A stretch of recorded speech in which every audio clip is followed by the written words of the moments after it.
말이 인구의 절반이지. 여기 4명 있으면 2명 죽은 거잖아요. 너무 끔찍했을 것 같아. 흑사병의 장점도 많이 이야기를 하거든요. 장점이요? 인피니티 워에서 이거 학살인데요, 이거는. 사람들은 그냥 도망가고 있네요. 그렇죠. 어떻게든 막아보려고 하지만 막을 수가 없어요. 안녕하세요, 닥터 프렌즈입니다. 계속해서 이창용 도스티님과 함께 예술을 통해서 의학 역사를 배워보고 있는데 이 질환은 뭐 진짜 한 시대를 끝장냈다고 할 수 있는 질환이죠. 이거 안 할 수가 없죠. 오늘 또 어떤 이야기를 들을 수 있을지 너무 궁금합니다. 혹시 이 영상으로 처음 보는 사람이 있을 수 있을까요? 네. 한 번만 더 소개를 해주시면 좋겠습니다. 네, 반갑습니다. 그림을 재미나게 읽어드리고 있는 도슨트 이창용이라고 합니다. 반갑습니다. 목소리가 너무 좋다. 기대돼요. 빨리 시작해주세요. 오늘 이제 흑사병 테스트와 관련된 이제 작품을 좀 보여드릴까 하는데, 아시겠지만 이 흑사병이라고 하는 것 자체가 유럽을 거의 뭐 초토화시켜버린 완전히 바꿔버렸죠. 질병이었었잖아요. 기록에 따라서 조금 다르기는 하지만 뭐 최소 유럽 인구의 당시 3분의 1 정도가 뭐 죽었다. 뭐 잉글랜드에서는 한 50% 죽었다. 뭐 이런 식으로 또 얘기를 하니, 그때 당시 문화적인 충격이 너무 컸을 것 같아요. 코로나 하나만으로도 그쵸. 우리 생활 양식이 바뀌어버렸잖아요. 그런데 그때 당시 한 3분의 1 정도가 죽었으면 와, 진짜 얼마나 무서웠을까? 말로 표현하기 어렵죠, 사실. 저희 겪어보기 어려운 일이니까. 맞아요. 그러다 보니까 질병에 대한 충격이 수백 년이 지나고 난 이후에도 계속 남아있거든요. 지금 보고 계시는 피터 브루겔의 죽음의 승리라고 하는 작품은 흑사병이 유럽을 휩쓸고 난 이후에 200년이 더 지나서야 등장하게 되는 그림이에요. 그럼에도 불구하고 아직까지도 유럽 사람들이 생각하는 흑사병이라고 하는 질병에 대한 두려움이 얼마나 큰지를 단편적으로 느껴볼 수 있는 작품이죠. 피터 브루겔이라고 하는 사람은 플랑드르 지역에서 활동했던 사람으로 주로 농민들의 일상적인 모습을 많이 그렸어요. 평화롭고 고즈넉한 그런 잔잔한 그림을 그렸던 화가인데, 패스트를 주제로 그렸던 그림은 여기는 뭐 난장인데요, 해골이 막 난장? 엄청난데. 혼란 그 자체입니다. 그리고 제목 자체가 죽음의 승리예요. 이미 제목에서 끝났어요.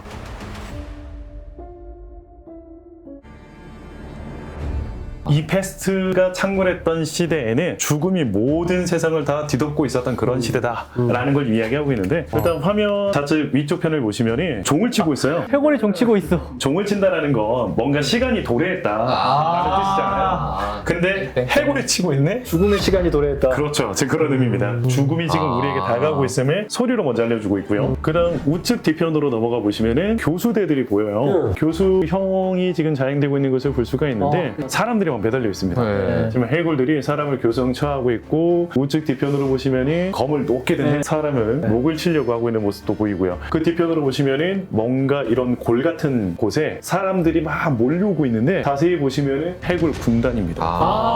군대가 오고 있는 거구나. 해골 군단이 지금 물밀듯이 몰려들고 있는 모습을 확인할 수가 있고요. 아래쪽에 보시면 인간과 죽음의 해골 군단이 지금 전투를 벌이고 있는 모습을 확인할 수가 있어요. 학살인데요, 이거는. 사람들은 그냥 도망가고 있네요. 그렇죠. 어떻게든 막아보려고 하지만 막을 수가 없어요. 이쪽에 보시면은 망토를 두르고 왕관을 쓰고 검을 들고 있는, 무기를 들고 있는 부르고뉴 지역의 왕으로 추정되는 사람이 보이는데, 지금 저 사람도 죽음의 군대에 무력하게 패배해서 쓰러져 있는 모습을 볼 수가 있고요. 그 주변에 있는 금화나 은하, 그 어떤 재화들, 이런 모든 것들도 다 패스트 앞에서는 아무 의미가 없다. 왕도 피해갈 수 없다.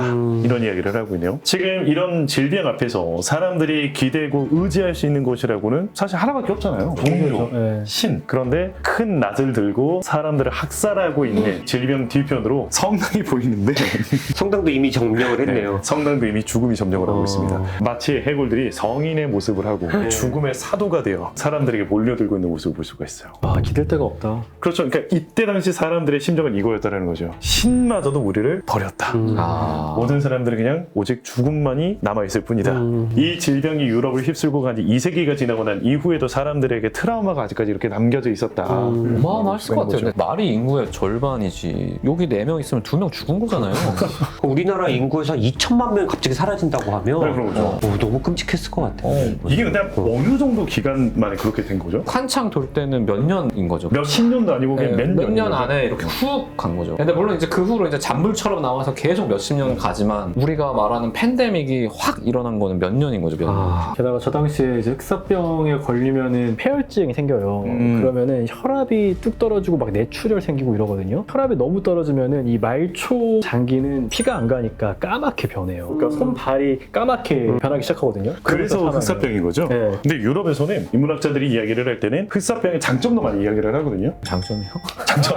그러니까 이 병이 뭐 좋다라는 건 아니지만 이 병이 휩쓸고 난 이후에 유럽의 생활 양식, 문화가 완전히 다 바뀌어버리게 되거든요. 이 흑사병이 유럽에 휩쓸고 난 이후에 이제 르네상스가 자연스럽게 도래하게 되거든요. 그래서 사람들마다 해석이 조금 다르기는 하지만 흑사병으로 인하여 르네상스가 도래하게 됐다라고 주장하는 사람들도 있어요. 종교가 죽어서요. 그것도 있고 동시에 인구가 많이 줄어들게 되잖아요. 중세 시대는 보통 봉건제도라고 이야기를 하고 그때 당시에는 영주가 있으면 그 밑에 농노들이 있잖아요. 그쵸, 그쵸. 이 농노들에게는 이동이 자유가 없었거든요. 아. 그러니까 농노가 워낙 많다 보니까 농노는 거의 뭐 노예에 가까웠던 신분이었어요. 그런데 인구가 확 줄어들다 보니까 어떤 일이 벌어졌느냐? 일손이 모자라요. 사람이 귀해졌구나. 사람이 귀해지는 거예요. 인본주의. 자연스럽게 사람들에 대한 대우가 좋아지기 시작해요. 그리고 사람이 너무 많이 죽다 보니까 예전에는 땅이 모자라고 식량이 모자랐는데 거의 뭐 절반 가까이 죽어버리니까 땅이 남아도는 거예요. 인피니티 워에서 이거 타노스가 이야기했던 딱 그 논리. 그 논리인 거죠. 인구가 확 줄어들다 보니 식량이 남아돌기 시작하고 농노들에 대한 대우가 좋아지고 자유인이 늘어나기 시작하고 아까 말씀하셨던 것처럼 종교에 대한 회의감이 들기 시작하면서 그렇겠네요. 자연스럽게 인본주의 같은 것들이 등장하게 되면서부터 흑사병으로 인한 장점이라고 한다면 이런 것들이 있지 않겠는가. 그 생각해보니까 인구 구조가 망가지지 않으면서 인구가 줄어. 그렇다 보니까 이걸로 인해 마치 타노스가 이야기한 우주의 생명 절반이 줄어들면 평화가 찾아온다라고 이야기했던 것 마냥. 그래서 저는 그냥 드는 생각이 그 타노스의 그 이론이 여기서 가져온 거 아닐까라는 저는 생각이 들어요. 어쨌든 사람이 너무 많이 죽었잖아요. 이유를 모르겠는 거예요. 랜덤이잖아요. 맞아요. 그래서 사람들이 뭐라고 생각을 했냐면 흑사병이 도대체 왜 걸릴까? 이유가 뭐야? 근데 세상에서 제일 무서운 게 모르는 거잖아요. 맞아요. 그러다 보니까 사람들이 이유를 만들어요. 당시 사람들이 뭐라고 생각을 했냐면 흑사병에 걸린 이유는 저 하늘 위에서 사탄이 장난으로 화살을 막 쏴대. 그리고 재수 없이 그 화살에 맞으면 랜덤으로 맞으면 가는 거구나. 흑사병에 걸린다. 아. 이런 믿음이 생기기 시작해요. 생각할 수 있죠. 그러면서 자연스럽게 유럽에서 이때부터 인기인으로 부각되는 핫스타가 등장을 합니다. 그가 바로 세바스찬 성인입니다.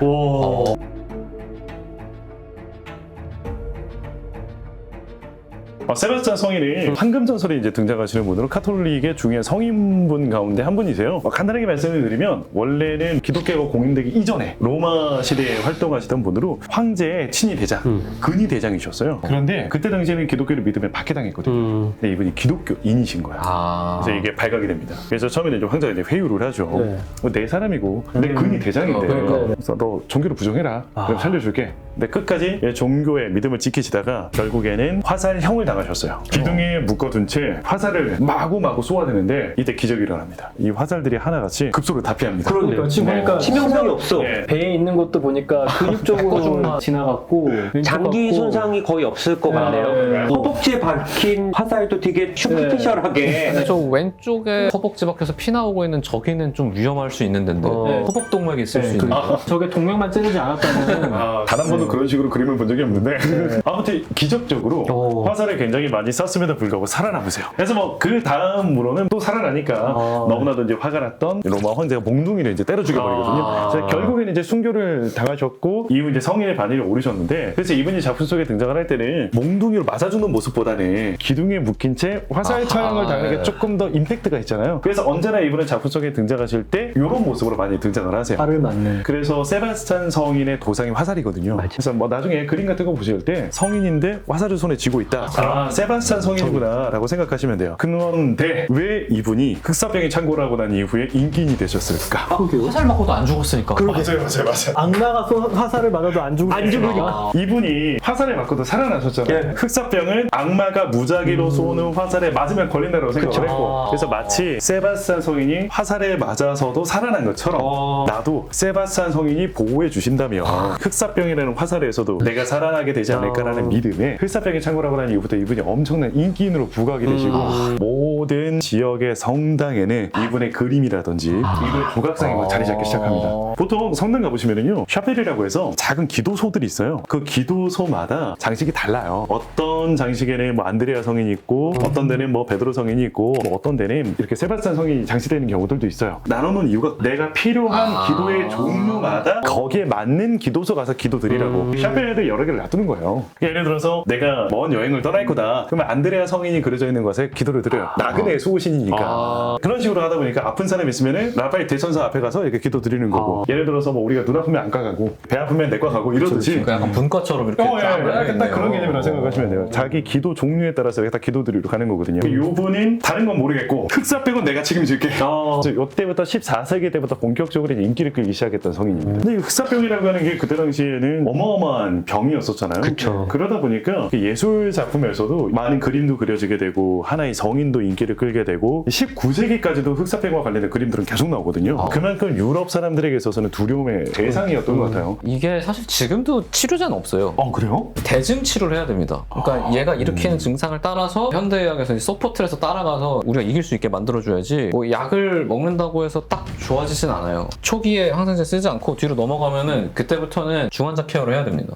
그 엄청 무서운 병이에요. 그 대증 치료라고 하는 게 병을 직접적으로 이 균을 죽이는 게 아니라 균이 내 몸이 자가 면역으로 이길 수 있도록 그렇죠. 그게 대증 치료예요. 그게 대증 치료의 개념이에요. 그게 대증 치료고 이제 항생제는 타겟해서 딱 치료하는 건데 초창기에 못 잡고 뒤로 넘어간 상태에서는 얘만으로는 절대 안 되고 대증 치료로 넘어가야죠. 장기 손상이 되게 심해요. 폐 패스트 같은 경우에도 이제 객혈하고 굉장히 빠른 시간에 폐렴이 확 진행하면서 호흡 부전으로 이제 사망하게 되니까 그럴 때 사실 기관 삭관해가지고 기계 호흡하지 않으면은 하루 이틀 만에도 사망해버리니까요. 저 당시에 유럽이 재수가 없었던 게 사실 흑사병이 그 전에도 있었거든요. 근데 코로나 사태 보면은 변종이 자꾸 생기잖아요. 하필이면 그때 중앙아시아 어떤 산맥 인근에서 변종이 생겼는데 몽고군이 지나가면서 그 균에 걸렸고 그걸 가지고 크림반도 침공해가지고 크림반도에서 너무 저항이 거세니까 시신 던져서 그 신종 패스트가 거기서 번지고 이 사람들이 이제 와 안 되겠다 우리 도망가자 그리고 배 타고 돌아와서 유럽에 이제 신종 패스트가 쫙 퍼진 거죠. 그래서 지금의 유럽에서 발견되는 패스트균은 그 당시에 유행했던 패스트균이랑 거의 일치합니다. 예술을 읽어주는, 미술관을 읽어주는 또 이창용 도스트님이 이렇게 오셔서 저희가 알고 있던 어떤 질환과 그림과 같이 이렇게 설명해 주시니까 너무 좋은 것 같고 이창용 선생님이랑 사실 저희가 벌거벗은 세계사에서 이렇게 같이 또 했는데 너무 재밌게 설명해 주셔서 저희가 이렇게 또 귀한 분을 이렇게 또 소중한 자리에 귀한 분을 누추한 자리에 한번 모셨었는데 너무 감사하고 또 최근에 책이 한 권 나오셨다고 이야기 미술관이라고 제가 재력이나 공간이나 예. 그 어떤 시간에도 구애받지 않고 만약에 미술관을 만들 수 있게 된다면 어떤 작품들로 나의 미술관을 꾸려볼까라는 상상으로 만든 책이에요. 이번에 나오셔서 소개 못하신 내용들도 다 그 책에 담겨 네. 제가 그냥 좋아하는 작품들만 가져다가 막 이렇게 만드는 다음에 한번 또 작품들이라서 모시고 싶네요. 그래서 뭐 우리 셰프님들도 이창용 도스트님 책 이야기 미술관 한번 관심 가져주시면 좋을 것 같고요. 감사하게도 저희 셰프님들을 위해서 또 선물해 주신다고 하니까요. 저희가 뭐 이벤트 또 진행을 할 예정이니까 또 이 책 한번 읽어보고 싶다 그러신 분들 또 신청해 주시면 저희가 또 보내드리도록 하겠습니다. 그리고 제가 약간 품앗이로 제가 우리 쌤들하고 어떤 걸 하면 좀 재밌을까라고 이제 고민을 하다가 여기에서는 질병과 관련된 그림을 좀 보여드리고